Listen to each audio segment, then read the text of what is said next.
Hey guys, what's up? My name is Eric and I'm the Techy agent. And as some of you may know, if you've been following my channel, I enjoy camera gear. I enjoy having high quality footage and I need that for when I do my reviews. And so one of the things that I value as part of my camera gear is a camera that can shoot in slow motion. And in order to do that, you actually need to have a camera that can shoot in what's called a high frame rate. And so typically most cameras shoot anywhere from maybe 24, 30, even as high as maybe 60 frames per second. And 60 frames per second, when slowed down a little bit, will give you a decent slow motion effect. However, to really get to the point where you're able to slow something down and put it in very, very slow motion, you're going to need at least 120 frames per second, maybe 240 frames per second, or maybe all the way up to 1,000 frames per second.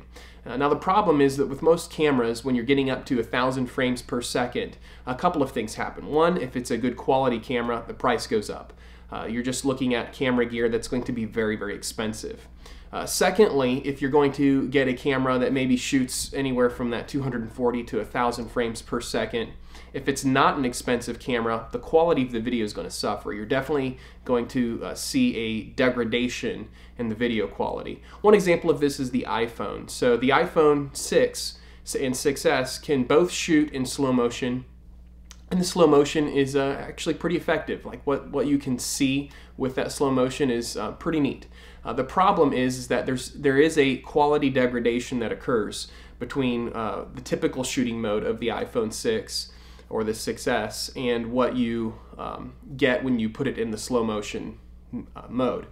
So we're going to talk today about a potential option for those of us who are out there who need the option to shoot slow motion and other video for that matter, just want a good quality video camera, but also want slow motion video and something that's not going to necessarily break the bank, something that's not going to cost, you know, $2,000, $3,000, $4,000 or more.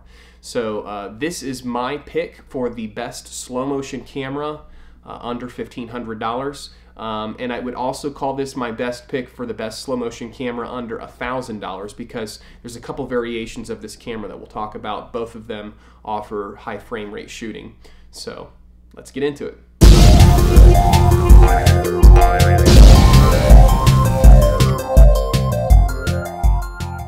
So we're actually going to be taking a look today at two different cameras, the Sony RX10 Mark II and the Sony RX100 Mark II. Now both of these cameras have the exact same sensor and mostly the same internals. The difference is going to be in the actual camera body and the glass that's attached to them. So externally, these cameras look very different lenses, different glass, different bodies. However, internally, they share pretty much the same, well, exactly the same processor and the same software that's running both cameras. So they both have the ability to shoot up to 960 frames per second in high definition video quality. So you can actually shoot in several different settings. You can shoot 30 frames per second, you can shoot 60 frames per second, you can shoot 120 frames per second, 240 frames per second, 480 frames per second, or 960 frames per second. Now it should be noted that the higher the frame rate, the harder it becomes for you to manage your shot and get a good quality result. And so I want to talk a little bit about how to get some better results for the slow motion using this camera and maybe kind of give you some what not to do's as well. So the first to do is to try to have as much natural lighting as possible. So the shots that you just are seeing right now are outdoor shots with natural lighting, and that really helps the camera because in slow motion shooting, for whatever reason, it tends to really mess with the ISO. The ISO wants to automatically bump real high, and then you get a very grainy picture. And so you got to really manage your camera settings. On this particular shot here, you'll notice that when your subject is farther away and you're shooting slow motion, it locks out your focus. And so what happens is your subject can be in focus for a portion of the shot, but then the rest of the time it'll be out of focus. And in this particular case too, some of the settings just weren't set quite right, and the image had a very grainy quality to it. So it's a lot of trial trial and error with this. Even though it is a high quality camera and it shoots at a very high frame rate, you'll definitely need to experiment with the different settings depending on the context that you're in, the context that you're shooting. So a couple of my quick recommendations are to use natural lighting as much as possible, and I'll show you here why in a moment, why you want to use that natural lighting. And then secondly, to try to have your subject as close as possible, and that way you can help maintain a point of focus a little bit easier. And the camera just seems to do a little bit better getting detail when the subject is closer than when it's far away.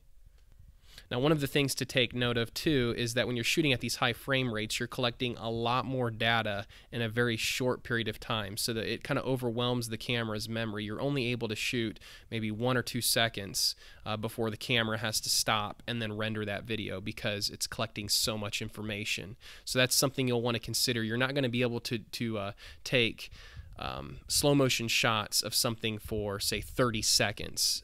You'll only have the capacity to shoot at this frame rate for maybe 2-3 seconds tops. Now lastly, I mentioned earlier that you'll want to use natural lighting if possible. Now the reason why you want to do that is because you don't see the refresh rate of artificial lights, but when you go to slow it down, you will see it. So if you notice in my shot right now, you'll see kind of a flickering. Well, that's because I'm using a light source that's an artificial light source that has a refresh rate, and the camera is actually able to see that flickering. Now, your eyes can't detect it, but the camera can, and that will definitely affect your shot. So you'll want to try to use natural lighting to offset the flickering of artificial lighting. So that's about it for both of these cameras. They have the same sensor, the same software. They can shoot at about the same frame rate. And so minus the difference of the glass, they are essentially the same camera. And so I recommend either of these cameras for shooting in super slow motion without breaking the bank, if that's something you need. So hope you guys enjoyed this video. My name is Eric and I'm the Techy Agent. We'll catch you next time.